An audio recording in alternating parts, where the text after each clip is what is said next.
منظر رسول پر جلوہ بار ہے اس اور بولے یا حسین.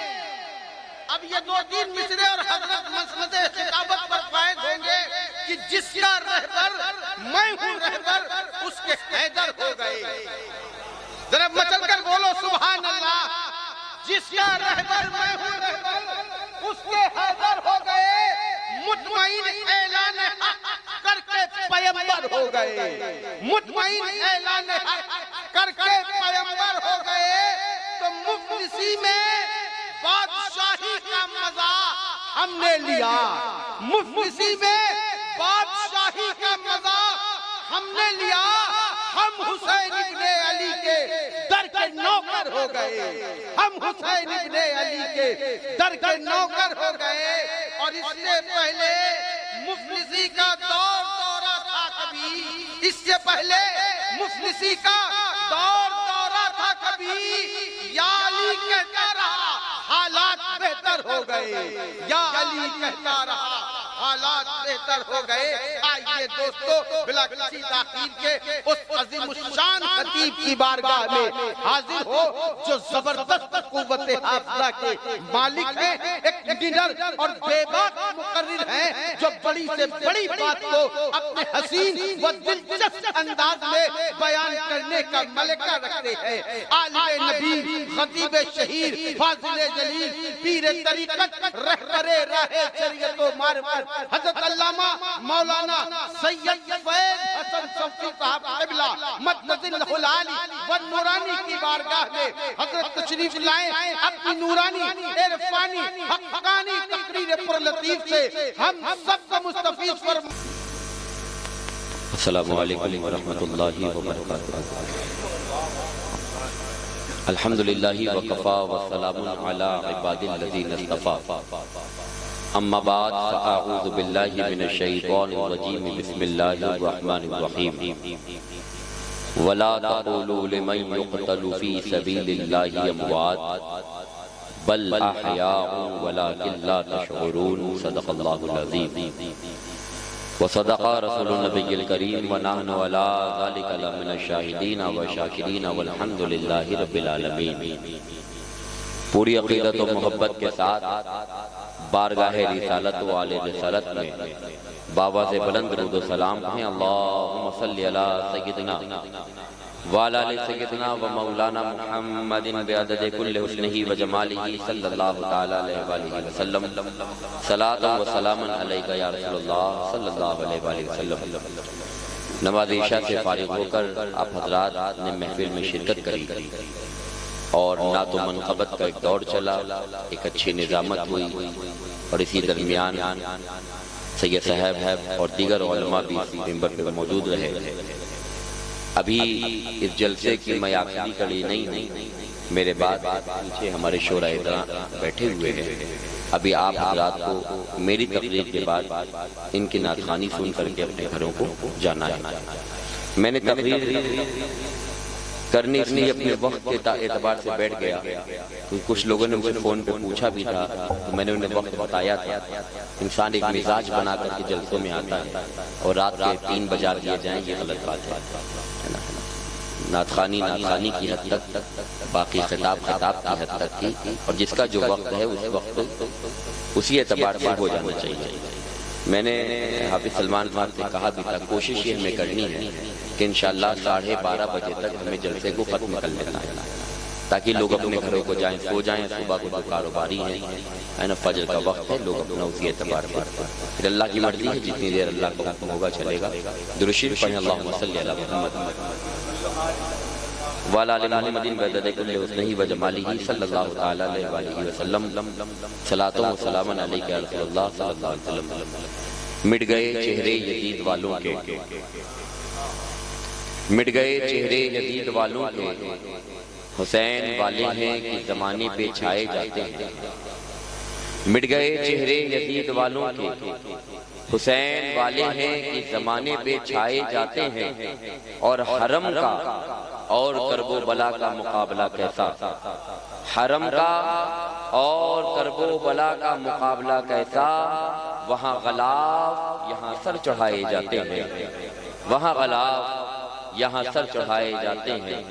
خون سے اپنے چراغ دین کا جلایا حسین نے، رسم وفا کو خوب نبھایا حسین نے، ایسی نماز جہاں میں کون پڑھے گا دوستوں، سجدہ کیا تو سر نہ اٹھایا حسین نے۔ واقف ہیں اس راز سے زمانے والے، زندہ ہیں محمد صلی اللہ علیہ وسلم، زندہ ہیں محمد کے گھرانے والے، مٹ گئے تھے مٹ گئے ہیں مٹ جائیں گے آخر، شبیر تیرا چرچا مٹانے والے، شبیر تیرا چرچا مٹانے والے،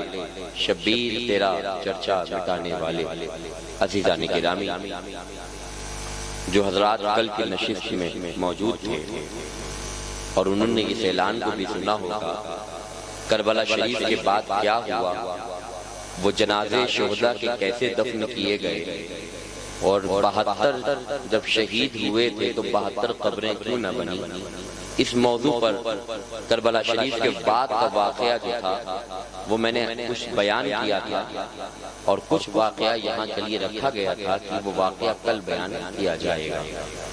بہت سے لوگ مجمع میں نئے ہیں جو آج پہلے دن تشریف لائے ہیں، کل کی محفل میں کسی وجہ سے نہیں آ پائے تھے۔ میں مختصر میں عرض کرتا چلوں اور اپنے موضوع پہ آ جاتا ہوں۔ رسول اللہ صلی اللہ علیہ وآلہ وسلم کے لخت جگر، حضور کے شہزادے، حضور کے نور نظر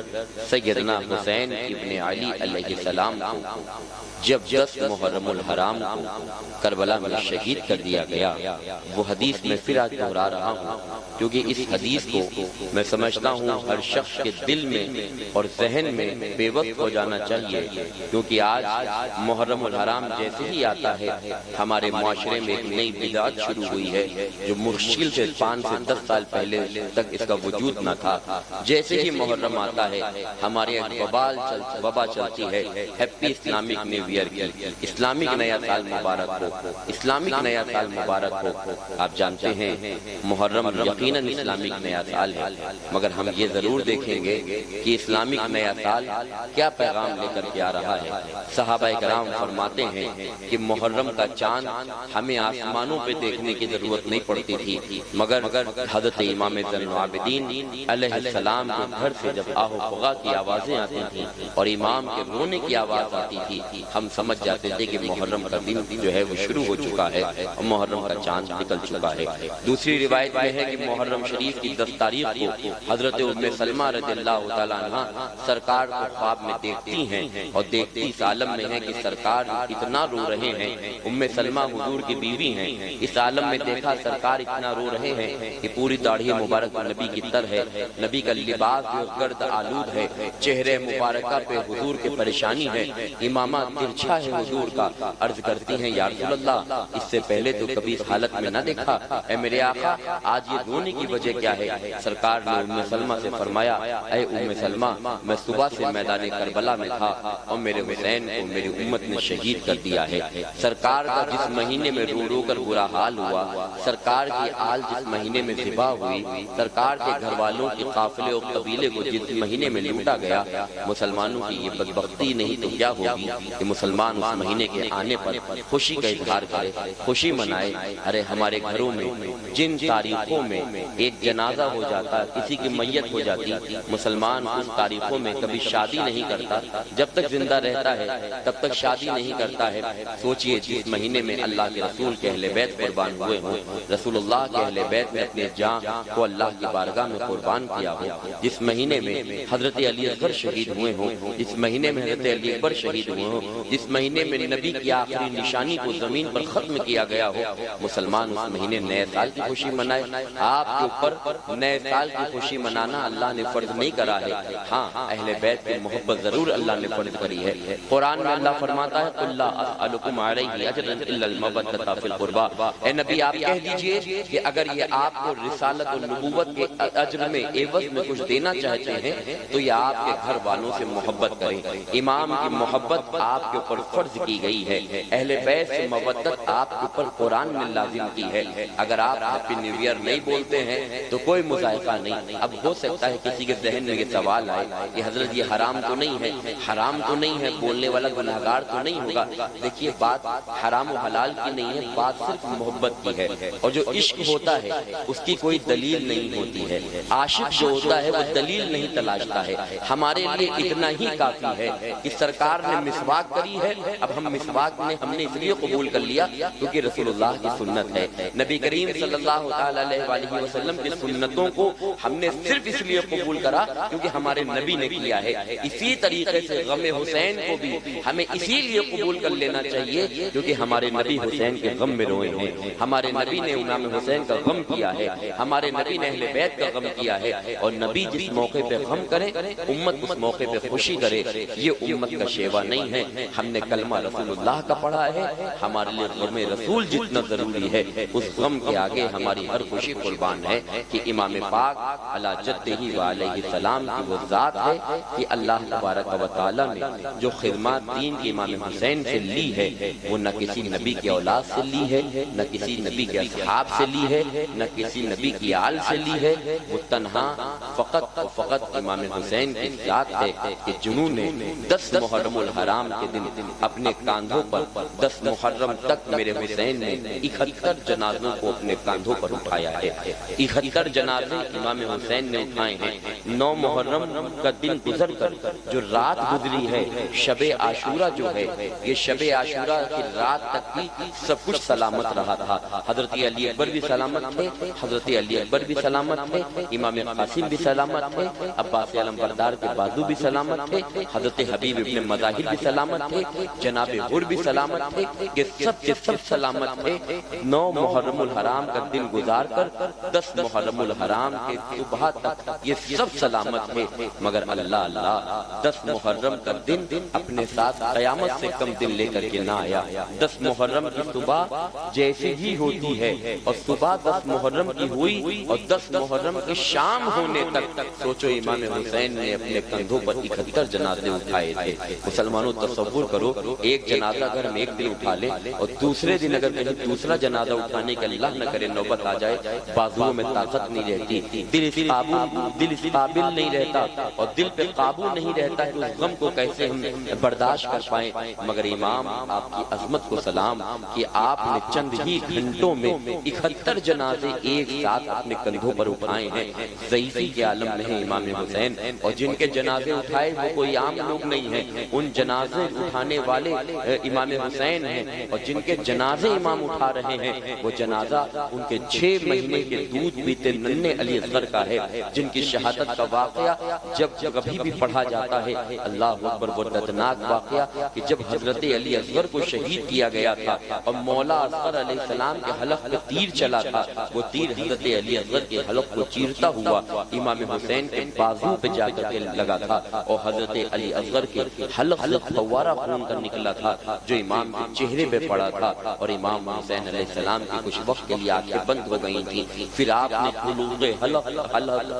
علی اصغر کا خون اپنے ہاتھ میں لیا تھا اور آسمان کی طرف اچھال کر کے یہ کہا تھا کہ اے پروردگار، اگر تیری رضا یہی ہے کہ میرے 6 ماہ کے بچے کے خون سے اسلام کی شجر کو سینچا جائے تو پروردگار حسین اصغر کو بھی تیرے دین کے لیے دیتا ہے۔ سوچئے امام نے کس جرت کے ساتھ اپنے اہل بیت کی قربانیاں اللہ کی بارگاہ میں دی ہوں گی۔ حضرت علی اصغر جو امام حسین کے سگے بیٹے ہیں، حضرت علی اکبر جو امام حسین کے بیٹے ہیں، حضرت قاسم جو حضرت امام حسن علیہ السلام کے بیٹے ہیں، اور امام قاسم وہ ہیں جو حضرت امام قاسم حضرت امام حسن کے بیٹے اور امام حسین علیہ السلام کے بھتیجے ہیں، حضرت عباس علمبردار، حضرت حبیب ابن مظاہر اور دیگر رفقاء اہل بیت اور دیگر افراد۔ اسی میں ایک نام حضرت محمد ابن ابو بکر کا بھی آتا ہے۔ کچھ لوگوں نے کہا محمد علی ابن ابو بکر تھا، بہرحال تاریخ میں 2 نام ہیں،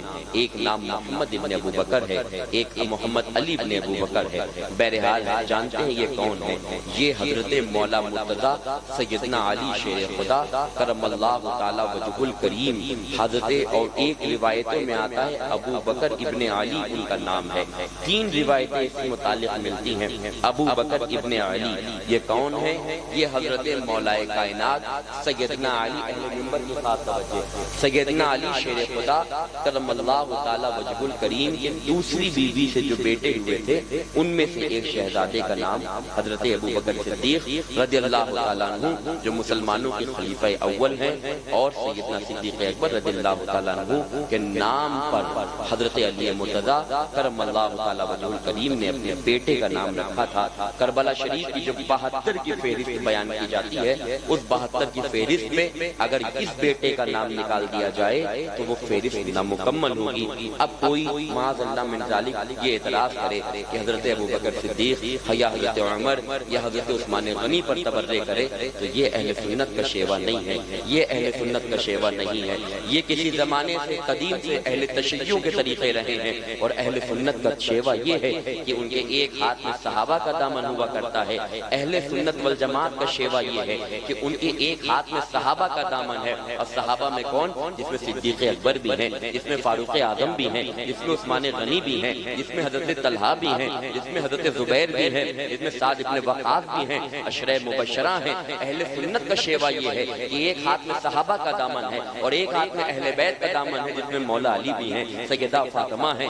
امام حسن ہیں، امام حسین ہیں، امام زین العابدین ہیں، اور ہمارے 12 امام ہیں۔ اہل سنت کا شیوا یہ ہے کہ نہ صحابہ کے دامن کو چھوڑ سکتے ہیں، نہ وہ اہل بیت کے دامن کو چھوڑ سکتے ہیں۔ اب جو لوگ حضرت ابوبکر صدیق کے مخالف ہیں اور جناب امیر المومنین سیدنا صدیق اکبر پہ تبرئے پڑھتے ہیں، انہیں خیال کرنا چاہیے کہ علی مرتضیٰ جن کے نام پر اپنے بچوں کے نام رکھیں، ہم کون بے ادب ہوتے ہیں یا گستاخ ہوتے ہیں ان مقدس ذاتوں کی گستاخی کرنے والے۔ اور یاد رکھنا، اہل بیت کا گستاخ جس طرح سے رسول اللہ کی بارگاہ میں مردود کرا جائے گا، ویسے ہی صحابہ کا گستاخ بھی رسول اللہ کی بارگاہ سے مردود کیا جائے گا، کیونکہ اہل بیت وہ ہیں جو نبی کے گھر والے ہیں، نبی کے گھر میں پیدا ہونے کے لیے جن کو اللہ نے چن لیا ہے۔ اہل بیت کو جملہ توجہ کے ساتھ سنیے گا، موضوع پہ آ رہا ہو۔ اہل بیت وہ ہیں، اہل بیت وہ ہیں جن کو اللہ نے چن لیا، نبی کے گھر پیدا کر دیا۔ اہل بیت وہ ہیں جنہیں اللہ نے چن لیا، نبی کے گھر پیدا کر لیا۔ صحابہ وہ ہیں جن کو مصطفیٰ نے چن لیا اور دین کی بقا کے لیے آگے بڑھا دیا۔ نعرہ تکبیر، نعرہ رسالت، عظمت صحابہ کرام، عظمت اہل بیت، نعرہ حیدری۔ صحابہ اور اہل بیت یہ اہل سنت کا معیار ہے۔ ہم اہل بیت کا ذکر الحمدللہ اتنا کرتے ہیں کہ کچھ لوگوں کو اتنا درد ہوتا ہے کہ وہ شیعہ اور رافضی کہنے لگتے ہیں، ہے نا؟ اور یہ کوئی نئی بات نہیں ہے۔ ہمارے مسلک کے امام جناب امام اعظم ابو حنیفہ، جن کے مسلک پہ ہم اپنے آپ کو حنفی المسلک کہتے ہیں، امام اعظم ابو حنیفہ رحمت اللہ تعالی علیہ پر اس زمانے میں تشدد سے اس لیے کیا گیا تھا کیونکہ امام اعظم ہمارے امام نے اہل بیت کے خلاف فتویٰ دینے سے انکار کر دیا،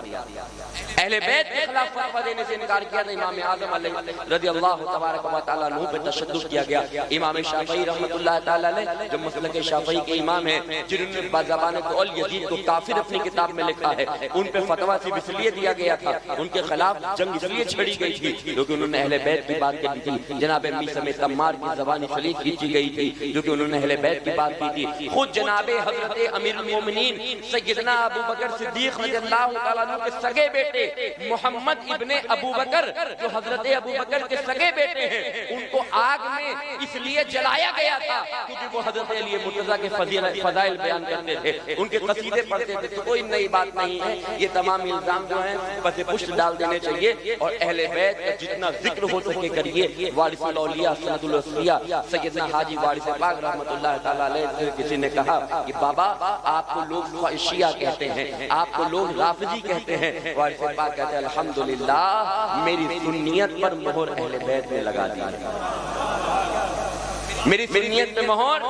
اہل بیت نے لگا دی ہے۔ کہا بابا یہ کیسی بات کہتے ہیں؟ کہا سنو، اہل بیت کے عشق میں جب تک اتنا انسان دیوانہ نہ ہو جائے کہ لوگ اس کو کچھ اوقات کچھ کہنے لگے، کچھ کہنے لگے، سمجھ لو اہل بیت کا عشق مکمل نہ ہوا۔ اہل بیت سے وہ عشق کرو جو اللہ کے رسول کے صحابہ کیا کرتے تھے، جو میثم تمار نے کیا تھا، جو رسول اللہ کے تابعین کرتے تھے، جو تبع تابعین کرتے تھے۔ اہل بیت سے وہ عشق کریے، اللہ تعالیٰ نے چاہا انشاءاللہ ہماری نجات نجات کے لیے عشق اہل بیت ہی کافی ہے۔ ہماری نجات قیامت میں نہ کسی پیر صاحب کے ہاتھ میں ہے، ہماری بخشش قیامت کے دن نہ کسی مولوی صاحب کے ہاتھ میں ہے، ہماری نجات کا دار و مدار قیامت کے دن نہ کسی حضرت کے ہاتھ میں ہے، ہماری نجات جو ہے وہ صرف محمد رسول اللہ کے ہاتھ میں ہے، ہماری نجات کا دار و مدار محمد رسول اللہ کے ہاتھ میں ہے اور آل رسول اللہ کے ہاتھ میں ہے۔ خدا کی عزت کی قسم، اس گھر کا جو وفادار ہو گیا قیامت میں رسول کی شفاعت کا حقدار ہو گیا۔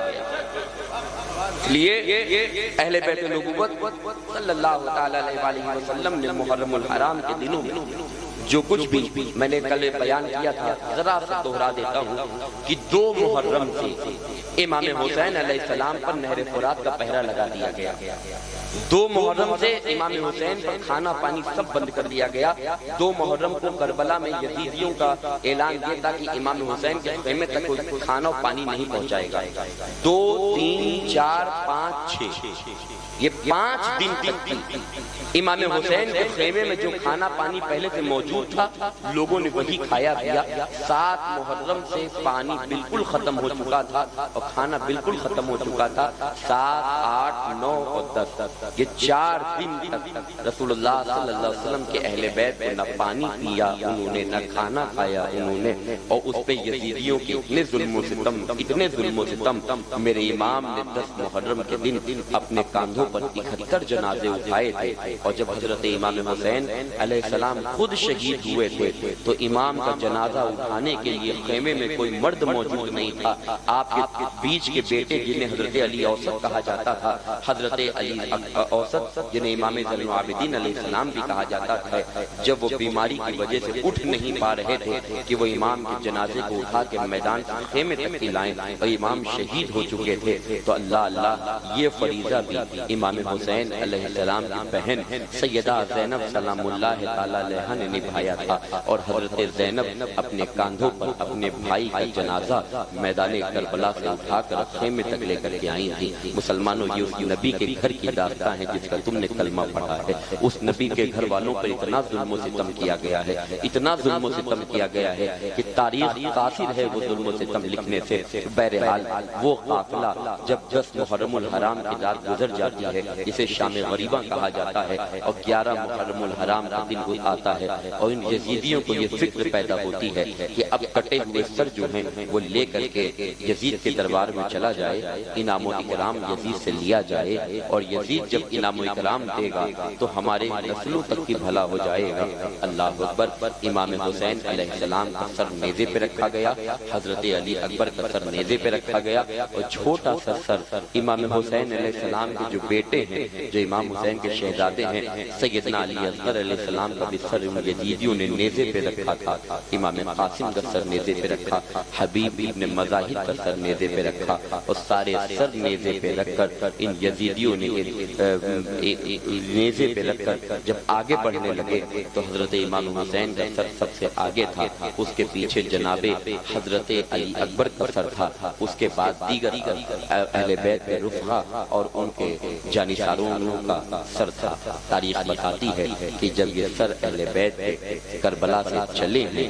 دمشق کی طرف، اللہ اکبر کبیرہ، یہ سر پہلے کوفہ پہنچتے ہیں، کربلا سے یہ قافلہ اہل بیت پر لٹا ہوا کوفہ پہنچتا ہے۔ جن اہل بیت کی بیٹیوں کے سروں سے یزیدیوں نے چادریں پہلے چھین لی ہیں، ان کے گلے میں جو کچھ بھی ان کے گلے میں ایک گلے بند تھا جسے ہم ہار بھی کہتے ہیں سیدہ سکینہ کے، وہ ان یزیدیوں نے پہلے چھین لیا۔ اہل بیت اطہار کی شہزادیوں پر ظلم و ستم یزیدی پہلے کر چکے تھے، ان کے خیمے یزیدیوں نے پہلے ہی جلا دیے تھے۔ کہ سارے ظلم و ستم سہنے کے بعد جب رسول اللہ کی اولادوں کا قافلہ آگے بڑھتا ہے تو انہی یزیدیوں نے حضرت امام سجاد سیدنا زین العابدین سے اتنا ڈر گئے تھے کہ ان یزیدیوں کے ذہن میں بات پیدا ہوئی کہ ایسا نہ ہو کہ زین العابدین امام حسین کے بیٹے ہیں، بیمار ہیں تو کیا ہوا، ہوا؟ علی کا بچہ بچہ شیر کی طرح ہوتا ہے، بیمار ہے تو کیا ہوا؟ اگر انہوں نے تلوار راستے میں اٹھا لی تو پوری فوج تباہ ہو جائے گی۔ ان لوگوں نے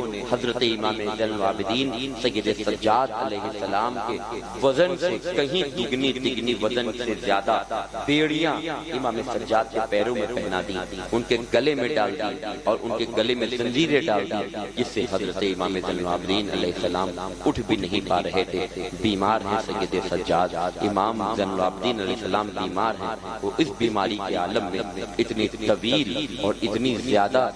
وزنی بیڑیاں امام کے گردن اور پیروں میں ڈالی گئی تھی کہ امام کو اتنی تکلیف ہو رہی تھی کہ بار بار اپنی پھوپھی سیدہ زینب کی طرف امام زین العابدین دیکھتے تھے۔ سیدہ زینب صبر کی تلقین کرتی تھی۔ یہ قافلہ گزرتا گزرتا راستوں سے کوفہ پہنچتا ہے اور کوفہ میں اعلان کیا جاتا ہے، اے لوگوں دیکھو یہ قافلے کے سر جو چلے آ رہے ہیں، یہ یزید کے دور خلافت میں یزید کے حاکم ہونے پر، یزید کے خلیفہ ہونے پر بغاوت کر رہے تھے، یہ ان کے جنازے ہیں۔ اللہ اکبر، یہ ان کے سر ہیں اور یہ ان کے گھر کی بچی ہوئی عورتیں ہیں۔ کسی کو نہیں پتا تھا کہ یہ اہل بیت میں سے ہیں، کسی کو نہیں معلوم تھا رسول اللہ کی یہ اولادیں ہیں۔ جب لوگوں کو یہ بتایا گیا کہ یہ حکومت کے باغی ہیں تو لوگوں نے پتھروں سے رسول اللہ کے اہل بیت کو مارنا شروع کر دیا۔ تاریخ بتاتی ہے کہ کوفہ میں اہل بیت رسول صلی اللہ علیہ وآلہ وسلم کو اتنے پتھر مارے گئے، اتنے پتھر مارے گئے کہ جس میں سید سجاد کے مقدس بازوؤں سے اور آپ کے پیر سے خون نکلنے لگا تھا۔ اتنے پتھر اہل بیت رسول کو لوگوں نے مارے تھے، مگر وہیں میں جو اہل بیت رسول کو جانتا تھا، جو ان کے چہروں کو پہچانتا تھا، وہ ان کے ساتھ ساتھ پیچھے پیچھے چل دیا۔ بہرحال یہ قافلہ کوفہ سے گزرتا ہوا جب دمشق پہنچتا ہے اور یزید کے دربار میں پہنچتا ہے، یہ قافلہ جب یزید کے دربار میں پہنچا اور اللہ جب یہ قافلہ یزید کے دربار کے اندر جانے کے لیے تیار ہوتا ہے تو یزید کے حکم پر دربار کے دروازے بند کروا دیے گئے۔ لوگوں نے کہا دروازے کیوں نہیں کھلتے؟ تو اس نے یہ کہا تھا کہ رات بھر ان کو باہر کھڑے ہو کر انتظار کرنے دو۔ امام حسین علیہ السلام کا کٹا ہوا سر ہے، حضرت علی اکبر کے کٹے ہوئے سر ہیں، عباس علمبردار کا کٹا ہوا سر ہے، حضرت علی اکبر کا چھوٹا سا کٹا ہوا سر ہے۔ یہ سارے سر پھر نیزے سے اتارے جاتے ہیں اور تشت میں سجائے جاتے ہیں اور اس پہ خوبصورت ریشمی غلاف ڈالا جاتا ہے، اور ان بدبخت ابن یزید کی یزیدی فطر لوگوں نے یہ سر نیزے سے اتار کر غلاف میں رکھ رکھ کر سجائے تھے کہ جتنی خوبصورتی کے ساتھ ہم یزید کو پیش کریں گے اتنا زیادہ بڑا انعام یزید ہمیں دے گا۔ تاریخ بتاتی ہے جب اہل بیت اطہار کا یہ قافلہ رات بھر یزید کے دربار کے باہر کھڑا رہا، ان کا کوئی حامی و مددگار نہیں تھا، ان کا کوئی پرسان حال نہیں تھا، ان کو کوئی سلام کرنے والا نہیں تھا، ان کی کوئی خبر لینے والا نہیں تھا۔ تاریخ بتاتی ہے رسول اللہ کے اہل بیت پوری رات یزیدیوں کے گرفت میں اسی محل کے باہر کھڑے رہے۔ صبح کا جب سورج اگنے والا ہی تھا کہ یزید نے اپنے محل کا دروازہ کھلوایا اور اہل بیت اطہار علیہ السلام کا وہ قافلہ یزید کے دربار کے اندر پہنچایا جاتا ہے۔ تاریخ بتاتی درود پڑھیں اللہم صلی علی محمد وعلی آل محمد بعدد کل سلام علیکہ یا رسول اللہ صلی اللہ تعالی علیہ وآلہ وسلم۔ تاریخ بتاتی ہے کہ جب یہ قافلہ یزید کے دربار کے اندر پہنچ گیا تو اس نے ایک ایک لوگوں کا تعارف پوچھا کہ یہ کون ہیں، یہ کون ہیں، یہ کون ہیں، یہ کون ہیں۔ جب اس میں تعارف دیا گیا تو جب یزیدیوں نے بتایا کہ یہ حسین کی بہن زینب ہے تو جانتے ہیں اس وقت کیا حال تھا اہل بیت کا۔ اہل بیت اطہار علیہ السلام کو یزید کے دربار میں کھمبوں سے باندھ دیا گیا تھا، الگ الگ کھمبوں میں رسول اللہ صلی اللہ علیہ وسلم کی بیٹیوں کو باندھا گیا تھا جن کے سروں پہ چادریں بھی نہیں تھیں، الگ الگ کھمبوں میں انہیں باندھ دیا گیا تھا۔ تاریخ بتاتی ہے کہ ایک ہی کھمبے میں سیدنا امام زین العابدین علیہ السلام اور سیدہ سکینہ کو باندھا گیا تھا، دوسرے کھمبے میں سیدنا بی بی زینب سلام اللہ تعالی علیہ کو باندھا گیا تھا اور دوسرے کھمبے میں امام حسین کی اور دوسری بیٹی کو باندھا گیا تھا۔ اسی طریقے سے الگ الگ کھمبوں میں الگ الگ لوگوں کو باندھا گیا۔ یزید اپنے تخت پر جب بیٹھتا ہے، جب ان سے تعارف پوچھتا ہے کون کیا ہے اس کے نام بتاؤ، جب بتایا گیا کہ یہ سیدہ زینب ہے، حسین کی بہن ہے، تو یزید بہت زور سے چھوڑتا ہے۔ تاریخ بتاتی ہے اسی درمیان یزید کے سامنے حضرت امام حسین علیہ السلام کا سر پیش کیا گیا اور یزید بدترین بدبخت بدترین نے حضرت امام حسین علیہ السلام کے سر مبارک پر جو غلاف پڑا ہوا تھا، یزید ایک چھڑی اپنے ہاتھ میں لیے ہوئے تھا، اس نے اس چھڑی سے اس غلاف کو ہٹایا اور ہٹانے کے بعد اس بدبخت نے حضرت امام حسین کے سر مبارک میں وہ چھڑی لگانے لگا اور پھر انہی چھڑی سے حضرت امام حسین کا منہ ہوٹ کبھی کھولتا تھا کبھی بند کرتا تھا، کبھی کھولتا تھا کبھی بند کرتا تھا۔ اسی مجمع میں یزید کے دربار میں بوڑھے صحابی رسول تھے جن کے دل میں اہل بیت اطہار کی بے پناہ محبت تھی، وہ کھڑے ہو جاتے ہیں،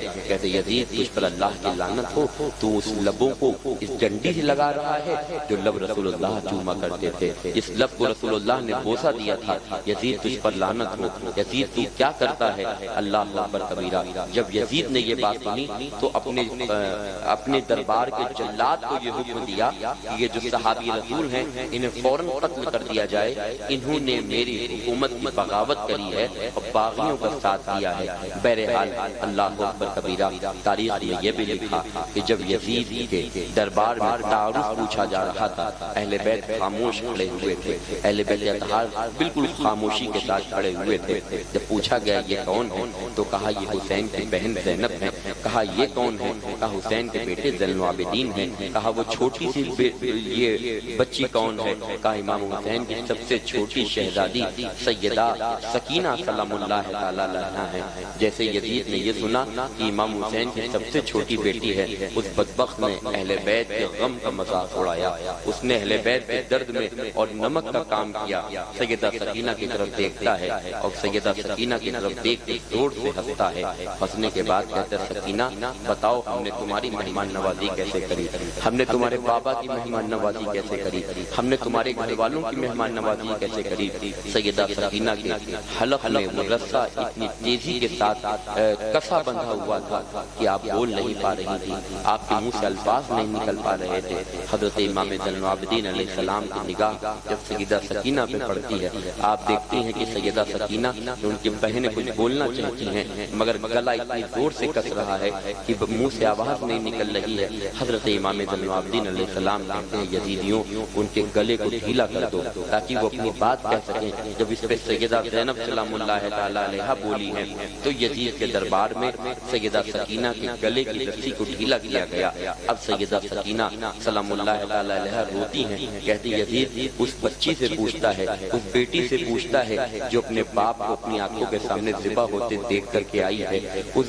بہن سے پوچھتا ہے جس بہن نے اپنی آنکھوں کے سامنے اپنے کئی بھائیوں کو ذبح ہوتے دیکھا ہے، اس بھتیجی سے پوچھتا ہے جس نے اپنے آنکھوں کے سامنے اپنے چچا کو ذبح ہوتے ہوئے دیکھا ہے، جس نے 72 جنازے کچھ ہی گھنٹوں میں دیکھ لیے ہیں، جتنی سالوں کی عمر بھی نہیں ہے اس سے کہیں زیادہ جنازے میں نے اپنے آنکھوں سے کچھ گھنٹے میں دیکھ لیے ہیں۔ یزید ان سے پوچھتا ہے جو بھوکے ہیں، جو پیاس کی شدت برداشت کر کے یہاں آئے ہیں، یزید تو ان سے اپنی مہمان نوازی کے بارے میں پوچھتا ہے، جو لوگوں کے اوپر تیرے قافلے کے لوگوں نے ظلم کرا ہے، جن لوگوں کے خیمے تیرے قافلے کے لوگوں نے جلائے ہیں، جن لوگوں کے خیمے تیری فوج نے ان کے خیمے جلائے ہیں، جن کے سروں سے چادریں تیری فوج نے کھینچی ہیں، جن کو در بدر تیری فوج نے بھٹکایا ہے، جن کی تیری فوج نے جن کے اوپر پتھر چلوائے ہیں، تو ان سے مہمان نوازی کے بارے میں پوچھتا ہے۔ اے یزید یاد رکھ آج زمین پر تیری حکومت تھی، تیرے ہاتھ میں رعب تھا، تیرے ہاتھ میں فوج تھی، تو نے جو چاہا وہ کرا، مگر یزید یاد رکھ کل قیامت کا دربار ہوگا اور میرے نانا کی بارگاہ ہوگی اور خدا کی عدالت ہوگی۔ اللہ کی عزت کی قسم ہے کہ اس وقت ہم آل محمد اللہ کی بارگاہ میں اتنا سرخ رو کیے جائیں گے، اتنا سرخ رو کیے جائیں گے، اور یزید تو اتنا سنسار کیا جائے گا، تو اتنا ذلیل کیا جائے گا کہ تیری ذلت کے برابر روئے زمین پر کسی کو ذلت نہ ملی ہوگی، تیری رسوائی کے برابر زمین پر کسی کی رسوائی نہ ہوگی۔ بس یزید نے جیسے ہی یہ بات سنی، یزید پلید بدبخت کو جلال آ گیا، اور وہ یزید پلید بدبخت سیدہ زینب سلام اللہ تعالی علیہا فرماتی ہیں کہ اس یزید نے فوراً حکم دیا کہ امام حسین کی سب سے چھوٹی بیٹی سیدہ سکینہ کو میرے قید خانے میں ڈال دو۔ تاریخ بتاتی ہے کہ سیدہ سکینہ سلام اللہ تعالی علیہا جو امام حسین کی سب سے چھوٹی بیٹی ہیں، انہیں یزید کے قید خانے میں ڈال دیا گیا، اور اسی یزید کے قید خانے میں امام حسین علیہ السلام کی چھوٹی بیٹی پر اتنے ظلم و ستم کیے گئے، اتنے ظلم و ستم کیے گئے کہ آپ اسی قید خانے میں شہید ہو گئیں، اور آپ کا مزار انوار آج بھی دمشق میں یزید کے اس محل کے قید خانے میں سیدہ سکینہ کا آج بھی مزار پر انوار موجود ہے۔ اللہ کے رسول صلی اللہ علیہ وآلہ وسلم کے بچوں کے ساتھ کربلا کے بعد بھی ان یزیدیوں نے ظلم و ستم کی کوئی حدیں باقی نہ رکھیں۔ درود پڑھیں اللہم صلی علی سیدنا وعلی آل سیدنا و مولانا محمد بعدد کل حسنہ و جمالہ، صلاۃ و سلام علیک یا رسول اللہ صلی اللہ تعالی علیہ وآلہ وسلم۔ تاریخ بتاتی ہے پھر کہ ان یزیدیوں نے اہل بیت نبوت صلی اللہ تعالی علیہ وآلہ وسلم کے وہ کٹے ہوئے سروں کے ساتھ یزید نے کھیلنا شروع کرا، اور جب یزید نے کھیلنا شروع کرا اور جب سیدہ زینب سلام اللہ تعالی علیہا کی طرف یزید نے بد کلامی شروع کری، اللہ اکبر کبیرہ، اسی میں حضرت بی بی فضہ تھی جو حضرت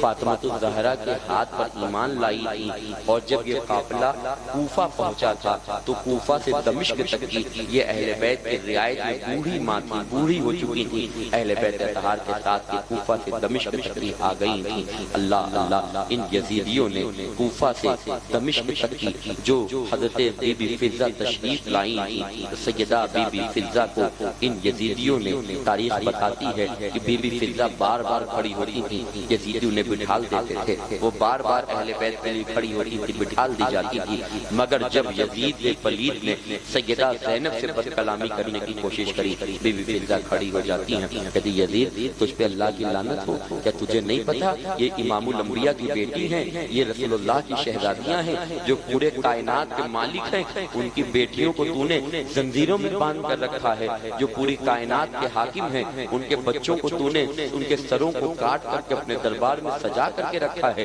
اے یزید یاد رکھ تجھ سے زیادہ لعنتی کوئی شخص زمین پر پیدا نہ ہوگا۔ جیسے ہی بی بی فضہ نے یہ بات یزید کے دربار میں کہی ہے، یزید نے فوراً حکم دیا یہ بوڑھی عورت ہے، یہ اس بوڑھے اونٹ کی طرح ہو چکی ہے جس کی مثال صرف اتنی ہوتی ہے، اسے ذبح کر دیا جائے، اسے فوراً مار دیا جائے۔ اللہ اکبر کبیرہ، بی بی فضہ پہ جلاد نے جیسے ہی ان کو شہید کرنے کے لیے تلوار اٹھائی ہے، تاریخ بتاتی ہے کہ جناب فضہ پر جب شہید کرنے کے لیے تلوار اٹھائی گئی، حضرت بی بی فضہ نے وہ حبشہ سے رہنے، کیونکہ آپ کا تعلق قبیلہ حبشہ سے تھا اور آپ حبشہ کی رہنے والے تھی، حبشہ کے ہزاروں کی تعداد میں یزید کی فوج میں حبشہ کے سپاہی تھے۔ بی بی فضہ نے ان سپاہیوں کی طرف دیکھا اور کہا تم کیسے لوگ ہو، تمہارے قبیلے کی ایک ماں کے اوپر تشدد ہو رہا ہے اور تم سب خاموشی سے دیکھ رہے ہو۔ اللہ اللہ اتنا کہنا تھا کہ یزید کے دربار میں جو سپاہی موجود تھے حبشہ کے تھے، ہزاروں کی تعداد میں تھے، انہوں نے یزید کے خلاف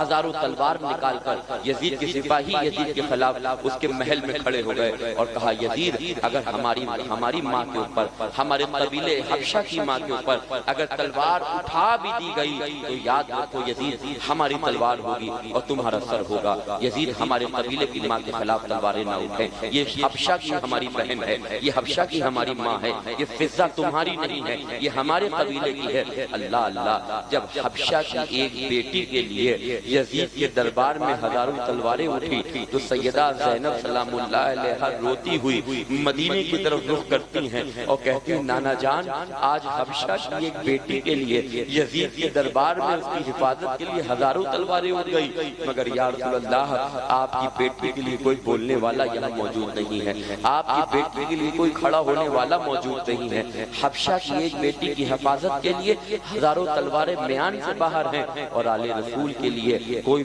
زبان کھولنے کو تیار نہیں ہے۔ سیدہ زینب سلام اللہ تعالی علیہا نے یزید کے دربار میں اس مرثیے کو دوبارہ دہرایا تھا جو مرثیہ سیدہ زینب نے کربلا کے میدان میں شب عاشورہ پڑھا تھا۔ سیدہ زینب سلام اللہ تعالی علیہا نے شام غریبہ میں جب سارے جنازے سیدہ زینب کے خیمے کے اندر رکھے ہوئے تھے اور 72 جنازے خیمے کے اندر رکھے تھے، سیدہ زینب نے رسول اللہ کی روزے کی طرف منہ کر کے ایک مرثیہ پڑھا تھا اور مرثیے کے الفاظ تھے واہ محمدہ محمدہ واہ محمدہ واہ محمدہ، اے محمد صلی اللہ علیہ وآلہ وسلم خبر لیجئے خبر لیجئے خبر لیجئے خبر لیجئے۔ یہ دیکھیے جس حسین کو آپ چومتے تھے آج اس حسین کا سر الگ ہے، اس کا تن الگ ہے، جس حسین کے بدن سے آپ ناز و نخرے جس کے اٹھاتے تھے اور جس کے بدن سے آپ مٹی پوچھا کرتے تھے، یا رسول اللہ اس حسین کے بدن پہ مٹی کا آج پہاڑ اکٹھا ہو چکا ہے۔ یا رسول اللہ جن بچوں کے چہروں کو آپ چوما کرتے تھے، آج وہ سارے بچوں کے چہرے ان کے جسموں سے الگ ہو چکے ہیں۔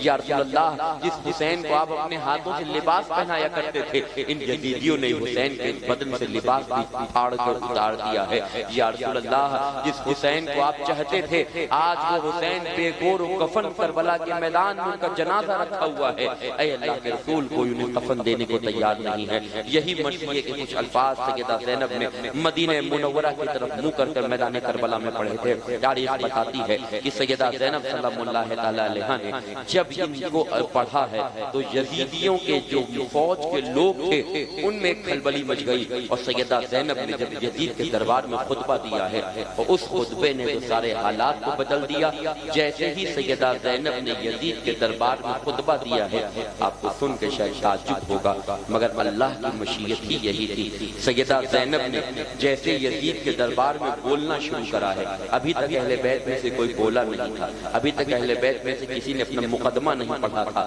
ابھی تک اہل بیت میں سے کسی نے اپنی داستان غم نہیں بیان کری تھی، مگر جب سیدہ زینب نے بولنا شروع کرا ہے، حضرت بی بی زینب نے بولنا شروع کرا ہے، اللہ اکبر، یزید کے دربار کا نظام تہس نہس ہو گیا، یزید کے دربار کا نظام پلٹنے لگا، یزید کے دربار کے درباری کھڑے ہو کر کے بھاگنے لگے، اور وہ جو عہدوں پہ بٹھالے ہوئے عہدیدار تھے وہ سب بھاگنے لگے۔ بات کیا تھی؟ ہر شخص کہہ رہا تھا کہ علی مرتضیٰ محل میں آ گئے ہیں، علی مرتضیٰ یہاں آ چکے ہیں، علی مرتضیٰ یہاں آ چکے ہیں۔ جب غور سے دیکھا گیا تو زبان تو سیدہ زینب کی تھی مگر لہجہ علی مرتضیٰ کا تھا، ترنم علی مرتضیٰ کا تھا، زبان تو سیدہ زینب کی تھی مگر ہیبت خطبے میں جو تھی وہ حضرت علی مرتضیٰ کی تھی۔ وہ یزیدی چھوڑ کر کے بھاگنے لگے محل کی سیدہ زینب کو کوئی پہچان نہیں پا رہا تھا، کیونکہ سیدہ زینب سلام اللہ تعالی علیہا نے اپنے بالوں سے اپنے چہرے کو ڈھک رکھا تھا۔ سیدہ زینب سلام اللہ تعالی علیہا کی زبان سے جو جملے نکل رہے تھے اس میں حضرت مولا علی کرم اللہ تعالی وجہ الکریم کے خطبے کی ہیبت شامل تھی۔ بس اس کے بعد یزید کے دربار میں تختہ پلٹنے لگا، اور یزید نے جب دیکھا کہ اس کے دربار ہی اس کے اوپر تلوار نکال کر کے اس سے پہلے اس کی طرف بڑھے تو یزید نے سوچا سیدہ کو خاموش کیسے کیا جائے، ان کے خطبے کو بند کیسے کیا جائے، یہ علی کی بیٹی ہیں جلدی خاموش نہ ہوں گی، یہ رسول اللہ کی نواسی ہیں یہ خاموش نہ ہوں گی۔ یزید نے اعلان کر دیا، جو ابھی وقت بھی نہ ہوا تھا عصر کا، یزید نے اعلان کر دیا کہ نماز عصر کے لیے اذان پڑھ دی جائے۔ درود پڑھیں اللہم صلی علی سیدنا وعلى آل سيدنا ومولانا محمد بعدد كل حسنه وجماله صلی اللہ تعالی علیہ وآلہ وسلم۔ یزید نے اعلان کر دیا کہ نماز کے لیے اذان پڑھی جائے، اذان پڑھی جائے گی، سیدہ زینب خاموش ہو جائے گی۔ سیدہ زینب جیسے ہی اذان پڑھی جانے لگی سیدہ زینب خاموش ہو گئی۔ یزید کو اطمینان ہو گیا کہ علی کی بیٹی خاموش ہو چکی ہے، جیسے ہی اذان ختم ہوگی ہم جلدی سے نماز کا اہتمام کرا دیں گے، اور لوگ جب نماز کے لیے جائیں گے ہم ان کے ساتھ جو سلوک کرنا ہوگا کر دیں گے۔ مگر حضرت زینب عظمت کو سلام، ان کے خطبے کی ہیبت کو سلام، جیسے یزید کے دربار میں مؤذن اشہد ان محمد رسول اللہ پہ پہنچتا ہے، سیدہ زینب فوراً تیز آواز میں بول دیتی ہیں کہ یزید آج تو دیکھ لے، حکومت تیری ہے، دربار تیرا ہے، مؤذن تیرا ہے، وقت تیرے مطابق ہے، مگر یزید سن لے، دربار بھی تیرا، حکومت بھی تیری، مؤذن بھی تیرا، مگر تیرے دربار میں نام میرے نانا کا لیا جا رہا ہے، تیرے دربار میں نام میرے نانا کا بلند کیا جا رہا ہے۔ اے یزید، جس محمد رسول اللہ کی صدائیں تیرے دربار میں لگ رہی ہیں، کیا ہم محمد رسول اللہ کے نواسی نہیں ہیں؟ کیا یہ کٹا ہوا سر جس حسین کا ہے یہ محمد رسول اللہ کے نواسے نہیں ہیں؟ یزید قیامت کے دن اللہ کی بارگاہ میں بچ کے نہ جا پائے گا۔ یزید تو نے امام حسین کو شہید کر کے اپنے لیے آخرت کی رسوائیاں اور زمین کی ذلتوں کو بٹورا ہے۔ سیدہ زینب کے اس خطبے نے یزید کے خیمے میں اور یزید کے اس محل محل میں ہلچل سی مچا دی۔ تاریخ بتاتی ہے کہ یزید نے جب دیکھا کہ تلواریں نکل کر اس تک آتی، اس نے ایک مکاری شروع کری، وہ رونے لگا، کہتا ہمیں نہیں پتا تھا کہ حسین شہید کر دیے جائیں گے، ہم نہیں چاہتے تھے کہ حسین کو مارا جائے، تم لوگوں نے کیوں حسین کو مار دیا؟ اے لوگوں تم اس کے ذمہ دار ہو، میں اس کا ذمہ دار نہیں ہوں۔ بہرحال یہ فقط اس کی مکاری تھی یزید کی، جو اس نے اپنی جان کو بچانے کے لیے کیا تھا۔ امام زین العابدین علیہ السلام سے وہ بدبخت بدترین مخاطب ہوتا ہے اور کہتا ہے کہ دیکھو خون کا بدلہ درہم و دینار سے بھی ادا کیا جا سکتا ہے۔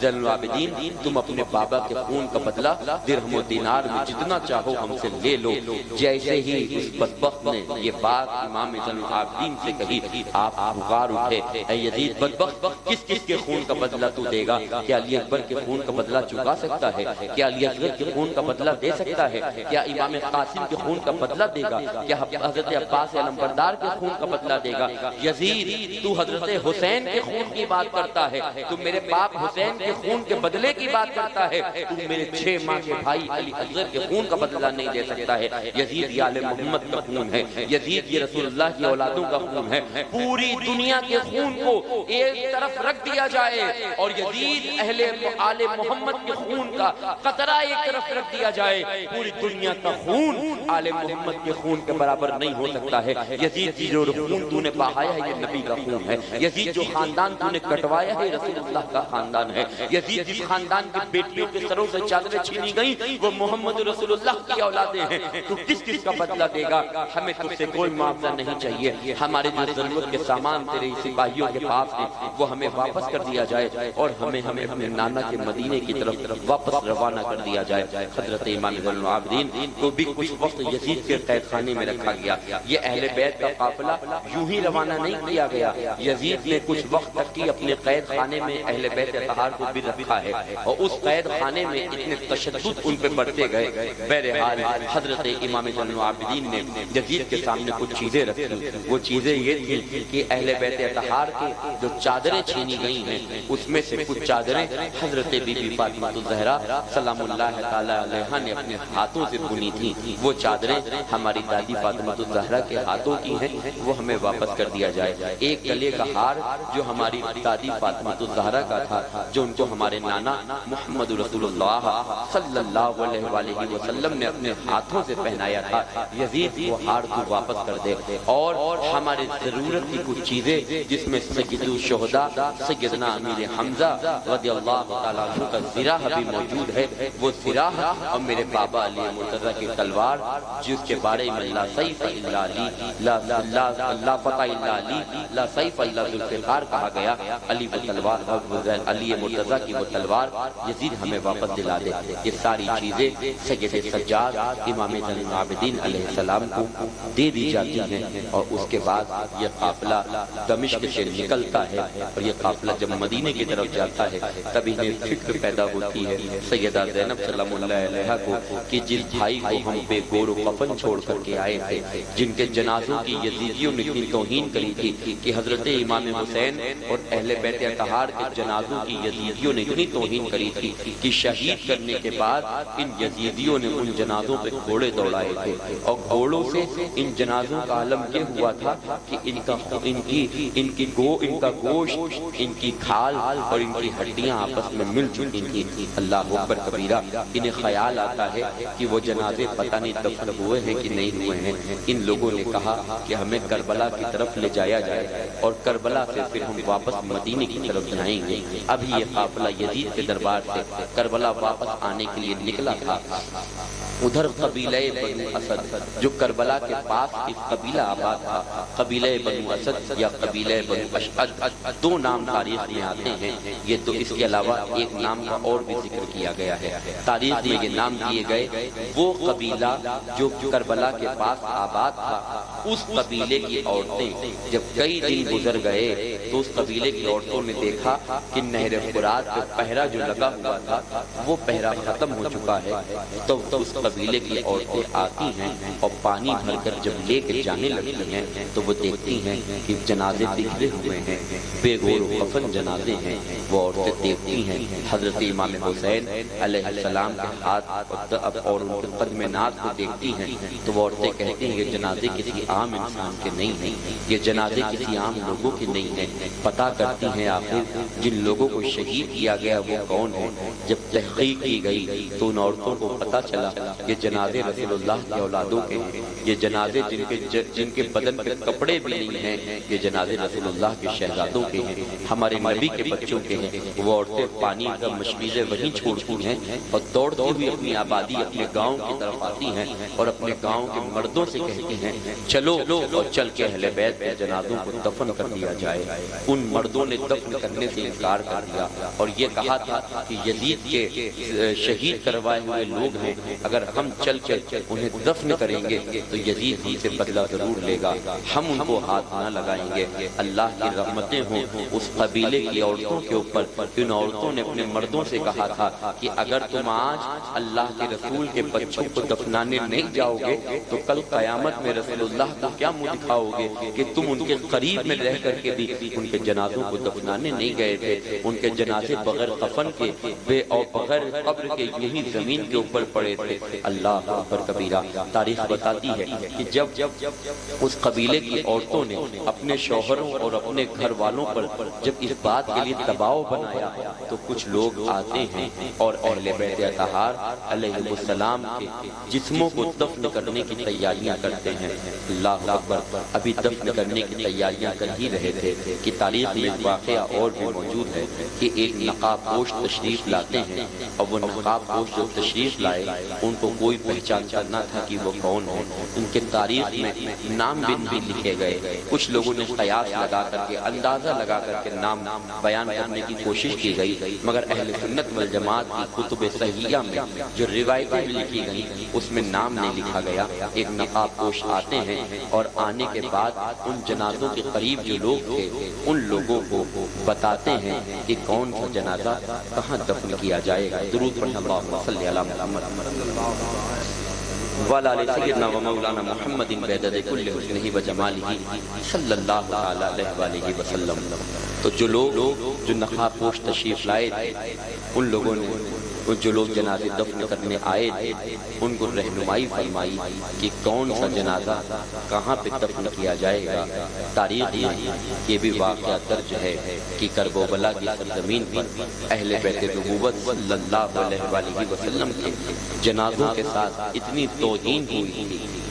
توہین ہوئی تھی کہ جنازے پہچاننے میں نہیں آ رہے تھے کہ کون سا جنازہ کس کا ہے، کس کو کیا نام دیا جائے، کس کو کس کے ساتھ رکھا جائے۔ اللہ اکبر کبیرہ۔ من جانب اللہ جو نقاب پوش گھڑ سوار آئے تھے انہوں نے حضرت امام حسین علیہ السلام کے سر مبارک کو جو سر مبارک جس میں ناک سے جدا تھا، چونکہ سر مبارک دمشق میں یزید کے دربار تک پہنچ چکا تھا اور امام حسین کا جسم موجود تھا۔ جب حضرت امام حسین کے جنازے پر یزیدیوں نے گھوڑے دوڑائے تھے اس سے حضرت امام حسین علیہ السلام جسم کی کچھ انگلیاں کٹ کر کے جسم سے الگ ہو گئیں، کچھ بتاتے ہیں بائیں ہاتھ کی اور کچھ انگلیاں داہنے ہاتھ کی۔ تو نقاب پوش جو گھڑ سوار تشریف لائے تھے انہوں نے حضرت امام حسین کی کٹی ہوئی انگلیوں کو اکٹھا کر کر حضرت امام حسین کے جسم ناز کے پاس رکھا اور کہا اے لوگوں دیکھو یہی ہیں حسین اور یہ جنازہ امام حسین کا ہے۔ ان کا جنازہ جو پہچان میں بھی نہیں آ رہا تھا، کٹی ہوئی انگلیوں کے ساتھ جب ایک ساتھ اکٹھا کیا جاتا ہے اور آواز دی جاتی ہے یہ تمہارے نبی کے نواسے کا جنازہ ہے، تمہارے رسول کے شہزادے کا جنازہ ہے، اے لوگوں تم نے جس نبی کا کلمہ پڑھا ہے یہ انہی کا جنازہ ہے۔ اللہ اکبر کبیرہ۔ اس جنازے سے کپڑے بھی یزیدیوں نے اتار لیے تھے، بے گور و کفن وہ جنازہ ایک جگہ اکٹھا کیا جاتا ہے اور قبر کھودی جاتی ہے۔ قبر کھودنے کے بعد اس قبر میں حضرت سیدنا امام حسین علیہ السلام کو دفن کر دیا جاتا ہے۔ جب امام حسین کو دفن کیا گیا تو کہ ایک جنازہ ایسا تھا کربلا میں جس کو پہچاننے میں کوئی زحمت نہ ہوئی کیونکہ اس کی طرح کوئی دوسرا جنازہ نہ تھا۔ سب جنازے کے خط بڑے بڑے تھے، سب جنازے لمبے لمبے تھے، مگر 6 ماہ کے ننھے علی اصغر کا جنازہ اتنا چھوٹا تھا کہ حضرت علی اصغر علیہ السلام کے جنازے پر جب گھوڑے دوڑائے گئے تھے تو حضرت علی اکبر کا جسم مبارک گھوڑوں سے کی ٹاپوں سے اتنا کچل چکا تھا کہ جسم حضرت علی اکبر کا اور چھوٹا نظر آ رہا تھا۔ حضرت علی اکبر علیہ السلام کا سر مبارک جدا تھا، صرف حضرت علی اکبر کا تن باقی تھا۔ ان کو پہچاننے میں کوئی بھی دقت نہ ہوئی۔ چھوٹے چھوٹے سے ہاتھ تھے، چھوٹے چھوٹے سے پیر تھے، نبی کے گھر کے سب سے چھوٹے شہزادے تھے، امام حسین کے سب سے چھوٹے بیٹے تھے۔ حضرت علی اصغر علیہ السلام کو حضرت امام حسین علیہ السلام کے داہنے ہاتھ کی طرف دفن کر دیا گیا، اور پھر حضرت علی اکبر کے جنازے کی پہچان کی جانے لگی۔ بہت مشکل سے پہچان ہو پا رہی تھی کہ حضرت علی اکبر کا جنازہ کون سا ہے۔ بہرحال اللہ کی طرف سے جو رحمت بن کر وہ نقاب پوش گھڑ سوار تشریف لائے تھے، انہوں نے لوگوں کو نشاندہی فرمائی کہ یہ جنازہ حضرت علی اکبر امام حسین علیہ السلام کے بڑے بیٹے کا ہے۔ حضرت امام کے بڑے بیٹے کے جنازے کو حضرت امام حسین کے بائیں طرف دفن کیا گیا۔ اس طریقے سے کربلا معلیٰ کی سرزمین پر یہ 3 مزار ایک ہی جگہ بنائی گئی۔ جو ایک مزار بیچ میں ہے وہ حضرت امام حسین کا ہے، حضرت علی اکبر کا داہنی طرف، حضرت علی اکبر کا بائیں طرف۔ یہ 3 مزارات کے نشان کربلا میں باقی ہیں۔ اس کے بعد تھوڑی دور کے بعد تھوڑی ہی دور کے اوپر چند قدموں کے فاصلے کے اوپر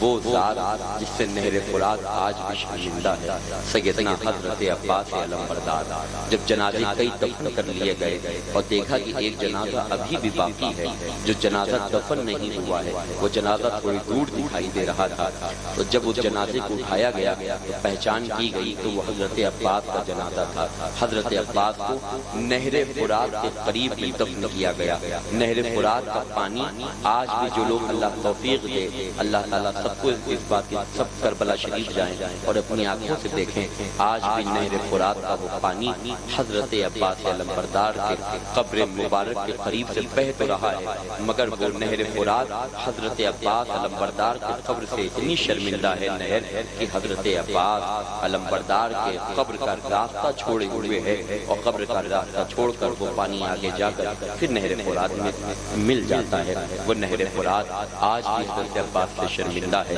اور حضرت عباس کے جنازے کو وہاں دفن کر دیا گیا۔ ایک مزار حضرت عباس کی یہ بنا دی گئی۔ اس کے علاوہ تاریخ میں ہے کہ حضرت حبیب ابن مظاہر جو صحابی رسول تھے، ضعیف تھے اور حضرت امام حسین کے دوست تھے، ان کا جسم پہچان میں آ گیا۔ ایک قبر حضرت حبیب ابن مظاہر کی بنا دی گئی، اور تاریخ میں آتا ہے کہ جناب حضرت غر کا کچھ میل کی دوری پر جناب حضرت غر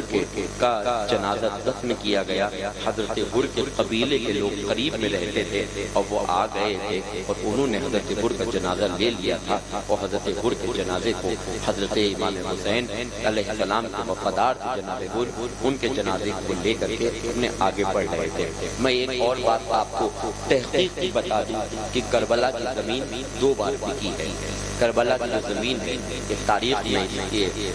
روایت موجود ہے کہ کربلا کی زمین 2 بار خریدی گئی ہے اور 2 بار بکی ہے۔ ایک بار اس زمین کو سیدنا شیر خدا مولا مرتضیٰ سیدنا مولا علی کرم اللہ تعالیٰ وجہ الکریم نے اپنے دور خلافت میں خریدا تھا، اور حضرت علی مرتضیٰ جب اس کے قریب سے گزرے تھے تو حضرت علی مرتضیٰ نے فرمایا تھا، اے لوگوں دیکھو یہی کربلا ہے، یہاں پہ میرا بیٹا حسین شہید کیا جائے گا، یہاں پہ میرا بیٹا علی اکبر شہید کیا جائے گا، یہاں پہ حضرت علی اصغر کو شہید کیا جائے گا۔ حضرت علی مرتضیٰ نے کربلا کے شہداء کی کچھ نشاندہی فرمائی تھی، اور اس زمین کو حضرت علی نے خریدا تھا۔ دوسری روایت میں ایک یہ بھی آتا ہے کہ حضرت امام حسین علیہ السلام نے کربلا کی زمین کو مارکہ کربلا سے پہلے ہی خرید لیا تھا، کیونکہ امام کی غیرت ایمانی کو یہ بات تقاضا نہیں دیتی تھی کہ جس زمین کے اوپر یزیدیوں نے اپنی حکومت کا دعویٰ کرا ہو میرے امام کی وہاں قبر بنے، یہ ممکن نہ تھا۔ امام اس زمین کے ملکیت کو حاصل کرا، اس زمین کو امام نے خریدا، اور خریدنے کے بعد امام حسین علیہ السلام کو پھر وہیں دفن کیا گیا۔ اب آخر بات یہ پیدا ہوتی ہے کہ کربلا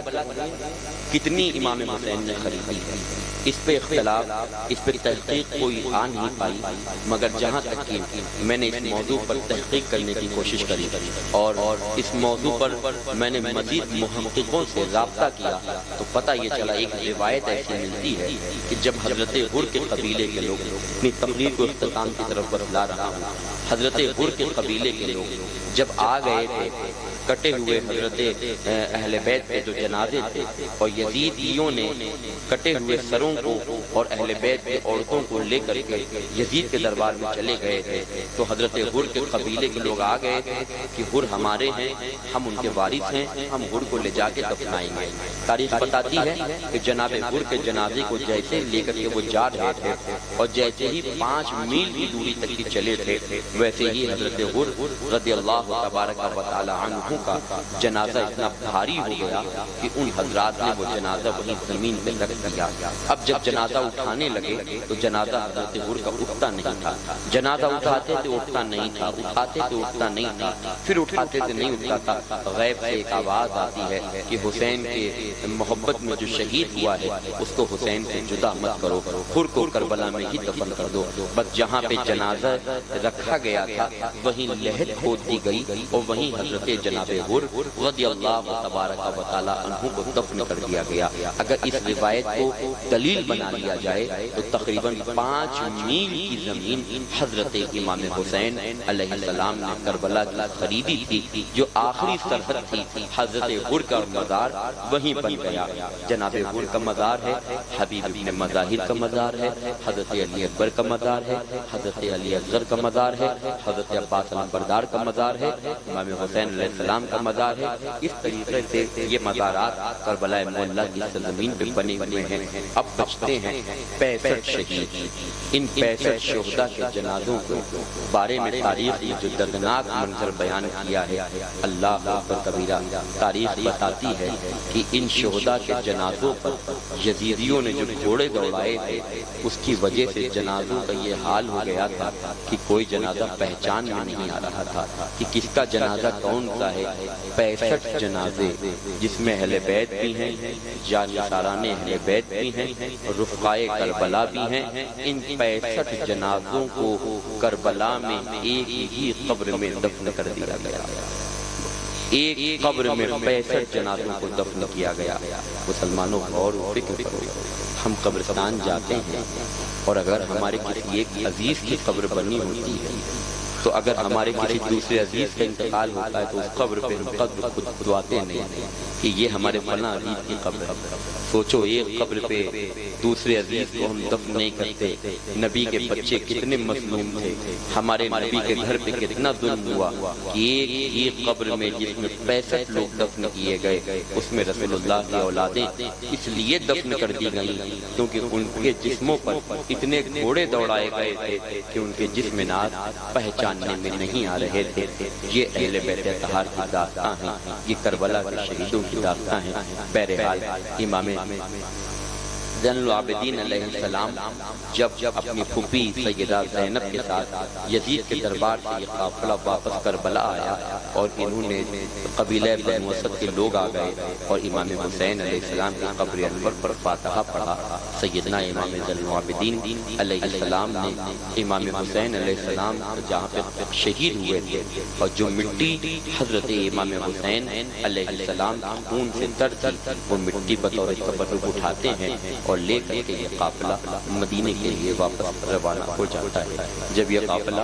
مدینے کی سرحد پہ پہنچتا ہے اور مدینہ قریب تھا تو سیدہ زینب سلام اللہ تعالی علیہا سے امام زین العابدین فرماتے ہیں کہ پھوپھی جان کس منہ سے ہم مدینے میں داخل ہوں گے؟ کیا منہ لے کے ہم نانا کی بارگاہ میں جائیں گے کہ جب ہم مدینے سے گئے تھے تو امام حسین ہمارے ساتھ تھے، اب بابا کو چھوڑ کر کے ہم آئے ہیں، علی اکبر کو ہم چھوڑ کر کے آئے ہیں، علی اصغر کو ہم چھوڑ کر کے آئے ہیں، کس منہ سے ہم اللہ کے رسول کے دربار میں واپس جائیں گے کہ یا رسول اللہ ہم تو آئے ہیں مگر آپ کا حسین نہ آیا ہے، ہم تو آئے ہیں مگر علی اکبر نہ آئے ہیں، ہم تو آئے ہیں مگر علی اصغر نہ آئے ہیں، ہم تو آئے ہیں مگر امام قاسم نہیں آئے ہیں، ہم تو آئے ہیں عباس علمبردار نہیں آئے ہیں، یا رسول اللہ ہم تو آئے ہیں ظلم و ستم سہ کر کے۔ اے اللہ کے رسول، آپ کی اولادوں پہ وہ ظلم کیا گیا جو کسی نبی کی اولاد پر کسی نبی کے ماننے والوں والوں نے نہیں کرا، ہمت نہیں پڑ رہی تھی اہل بیت کی کہ مدینے میں داخل کیسے ہوں۔ سیدہ زینب سے جب امام زین العابدین عرض کرتے ہیں پھوپھی کیسے داخل ہوں،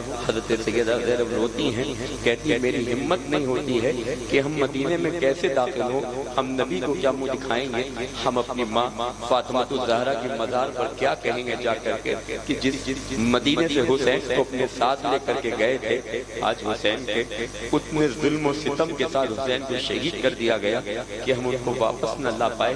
حضرت علی اکبر کو نہ لا پائے، علی اکبر کو نہ لا پائے۔ بہرحال سیدہ زینب جب ہمت نہیں پڑتی مدینے میں داخل ہونے کی تو آپ کہتی ہیں جو لوگ آپ کے ساتھ شامل تھے قافلے میں، آپ کہتے ہیں جاؤ ایک شخص مدینے کے گلیوں میں جا کے خبر کر دو کہ جس نبی کا تم نے کلمہ پڑھا ہے اس نبی کا گھر جو کربلا میں لوٹا تھا وہ لوٹا ہوا گھر اپنے مدینے واپس آیا ہے۔ مدینے تو واپس آیا ہے مگر حسین ان کے ساتھ نہیں ہے، مدینے تو واپس آیا ہے علی اکبر و اصغر نہیں ہے، اہل بیت کو قربان کر کے سب کچھ لٹا کر کے وہ قافلہ مدینے آیا ہے۔ جیسے ہی مدینے کی گلیوں میں یہ اعلان کیا جاتا ہے، مدینے کی عورتیں مدینے کے مرد روتے ہیں، چلا چلا کیا ہو فغا کرتے ہیں، اور سب شہر مدینہ کی حدود سے باہر نکل کر اس قافلے کو ساتھ لے کر کے آتے ہیں، اور جیسے ہی وہ قافلہ اللہ کے رسول صلی اللہ علیہ وسلم کے گھر والوں کا یہ لٹا ہوا قافلہ ان لوگوں کے ساتھ مدینے کی سرحد میں داخل ہوتا ہے، سب سے پہلے یہ قافلہ رسول اللہ صلی اللہ علیہ وسلم کے مزار پہ جاتا ہے، اور حضرت امام زین العابدین کا علم یہ تھا کہ امام زین العابدین کے ہاتھوں میں جو بیڑیاں پڑی تھیں، جو پیروں میں بیڑیاں پڑی تھیں، حضرت امام زین العابدین کے اس بیڑیوں کی وجہ سے زخم ہو گئے تھے، اور آپ مدینہ رسول میں قبر رسول پر جاتے ہیں اور چلا کر کے ایک آواز سے اللہ کے نبی کو آواز دے کر روتے ہیں، کہتے ہیں یا رسول اللہ میں تو آیا ہوا مگر بابا حسین نہیں آئے ہیں، یا رسول اللہ آپ کے بیٹے حسین نے کربلا میں آپ کے سجدے کی لاش کو بچا لیا ہے۔ ایک ایک کر کر امام حسین علیہ السلام اور اہل بیت جو ظلم و ستم ہوئے وہ مدینے والوں کو امام زین العابدین سناتے ہیں۔ تاریخ بتاتی ہے کہ مدینے والے کہتے تھے کہ زین العابدین بس کرو بس کرو، ہمارے دل پھٹ جائیں گے، دلوں میں وہ تاب نہیں کہ ہم یہ داستان سن پائیں۔ امام فرمایا کرتے تھے لوگوں سن کر تمہارا یہ حال ہے، میں اپنی آنکھوں سے ذبح ہوتے ہوئے دیکھ کر کے آ رہا ہوں، میں نے اپنی آنکھوں سے دیکھا ہے۔ تاریخ بتاتی ہے کہ امام جب اپنے گھر تشریف لے گئے پھر کبھی اپنے گھر سے امام زین العابدین بغیر ضرورت کے باہر نہیں نکلتے تھے، اور جب تک امام زین العابدین زندہ حیات رہے کبھی بھی امام زین العابدین نے ٹھنڈا پانی نہیں پیا، اور اتنا روتے تھے کہ آپ کے اشک اتنے بہتے تھے کہ آپ کے آنکھوں سے اور داڑھی تک ایک لکیر بن گئی تھی آنسوؤں کی، اور وہ لکیر آپ کی تا عمر تا حد تا موت تا وصال باقی رہی، اور اس میں یہ بھی لکھا ہوا ہے کہ امام زین العابدین کا دل اتنا نرم ہو گیا تھا، اتنا نرم ہو گیا تھا کہ میرے امام کربلا کے بعد ایک جانور بھی ذبح ہوتا نہیں دیکھ سکتے تھے۔ اگر سیدنا زین العابدین ایک جانور بھی ان کے سامنے ذبح ہوتا تھا تو آپ بے ہوش ہو جایا کرتے تھے کربلا والوں کے غم میں۔ تو جب کبھی آپ بازار سے نکلتے تھے اگر کوئی جانور ذبح بھی کر رہا ہوتا تھا تو وہ جانوروں کے اوپر کپڑا ڈال دیا کرتا تھا۔ امام زین العابدین کربلا کے بعد جانور بھی ذبح ہوتے نہیں دیکھ سکتے تھے۔ تاریخ نے یہ بھی لکھا کہ امام زین العابدین جب پانی پیتے تھے اتنا روتے تھے، اتنا روتے تھے، کئی گھنٹوں میں آپ ایک کٹورا پانی پی پاتے تھے، اور کربلا والوں کا غم اتنا آپ پہ حاوی ہو چکا تھا کہ جب تک آپ حیات رہے اور آپ اسی غم میں مبتلا رہے، آپ نے کبھی آپ کو کربلا کے بعد کبھی ہنستے ہوئے نہیں دیکھا تھا، کربلا کے بعد آپ کو کبھی مسکراتے ہوئے نہیں دیکھا گیا، کربلا کے بعد آپ کو کبھی سر اٹھا کے چلتے ہوئے نہیں دیکھا گیا، حتیٰ کہ حضرت امام زین العابدین علیہ السلام اسی غم میں اللہ کے رسول صلی اللہ علیہ وسلم کے شہزادے بھی رخصت ہو گئے۔ اِنَّ لِلَّهِ وَإِنَّ إِلَيْهِ راجعون۔ مسلمانوں یہ ہمارے نبی کے گھر کی داستان ہے، اہل بیت سے محبت کرو، اہل بیت سے مودت کرو، نبی کے گھر والوں کے وفادار ہو جاؤ۔ حضور نے فرمایا تھا اے لوگوں میں تو جا رہا ہوں، اپنے بعد دو چیزیں چھوڑ کے جا رہا ہوں، مضبوطی سے پکڑ لینا، گمراہ نہیں ہوں گے، ایک قرآن اور میرے اہل بیت، ان دونوں کو مضبوطی سے پکڑ لو۔ اہل بیت کی داستان اپنے بچوں کو سناؤ۔ آج 10 محرم الحرام کا دن آتا ہے تو ہمارے یہاں ایک پیغام دیا جاتا ہے 10 محرم کو درود پڑھیں اللہم صلی علی محمد وعلی آل محمد بعدد کل حسنہ و جمالہ صلی اللہ علیہ وآلہ وسلم۔ اہل سنت کی بڑی معتبر کتاب البدایہ والنہایہ میں صاف لفظوں میں لکھا ہوا ہے کہ یزیدیوں نے 10 محرم کو دعوتوں کا دن بنایا تھا، یزیدیوں نے 10 محرم کو خوشی کا دن بنا لیا تھا، یزیدیوں نے ناصبی و خارجیوں نے 10 محرم کو اہل بیت کے دن شہید و خوشی کا دن بنایا تھا۔ آج اگر آپ کو 10 محرم الحرام کو یہ کہے خوب اچھے اچھے کھانے پکاؤ، خوب اچھے اچھے کھانے کھاؤ، خوب اچھے اچھے لباس پہنو، خوب اچھے اچھے کپڑے پہنو، عطر لگاؤ، اہل سنت والجماعت کے عقائد و نظریات البدایہ والنہایہ کی روشنی میں آپ خود اندازہ لگا سکتے ہیں کہ یہ دعوتیں دسترخوان کس موقع پہ وسیع کیا جاتا ہے۔ یہ غم کے موقع پہ دسترخوان وسیع نہیں کیے جاتے ہیں، غم کے موقع پر اچھے لباس نہیں پہنے جاتے ہیں، غم کے موقع پر عطر نہیں لگایا جاتا ہے۔ مسلمانوں کیا ہو گیا ہے آج ہماری قوم کو؟ آج میں جو ضعیف لوگ ہیں، جو بڑے لوگ ہمارے ہیں، انہیں اچھے طریقے سے یاد ہوگا ہمارے گھر میں جو بڑے تھے وہ ہمیشہ 10 محرم کو امام حسین کے ادب میں، یہاں جائز اور ناجائز کی بات نہیں ہے، امام حسین کے ادب میں صرف 10 محرم کو گھروں میں چولہا نہیں جلاتے تھے کہ آج ہی کے دن نبی کے نواسے شہید ہوئے ہیں، صرف ان کا ادب تھا۔ یہاں پہ بات یہ نہیں تھی کہ یہ حرام ہے کہ یہ جائز ہے، صرف امام کے ادب میں، تاکہ بچوں کو گھر کے پتہ چل سکے کہ اس دن امام حسین شہید ہوئے، تو ان کا ادب اتنا تھا۔ کربلا والوں کے لیے وہ 10 محرم کو چولہے نہیں جلاتے تھے، 10 محرم کو خوشی نہیں مناتے تھے، 10 محرم کو شادیاں نہیں کرتے تھے، 10 محرم کو شادیوں کی تقریب نہیں کرتے تھے۔ مگر افسوس زمانہ بدل گیا،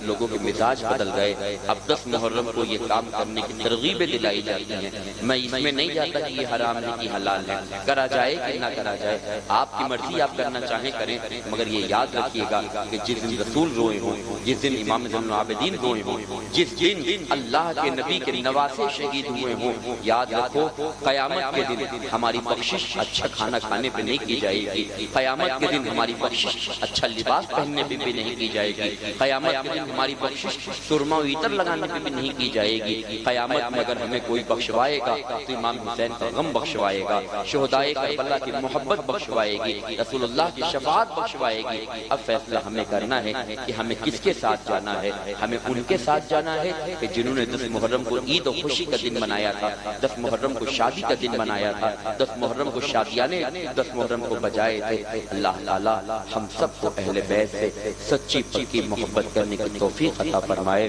اور اہل بیت کے نقش قدم پر چلنے کی توفیق عطا فرمائے، اور امام حسین نے کربلا سے جو آخری اور بڑا میسج امت کو دیا تھا نماز کی پابندی کا، اللہ تعالی ہم سب لوگوں کو صراط مستقیم پر گامزن رکھے اور نماز کا اللہ تعالی ہم سب کو پابند بنائے۔ وآخرۃ الدعوانا ان الحمد للہ رب العالمین۔ السلام علیکم ورحمۃ اللہ وبرکاتہ۔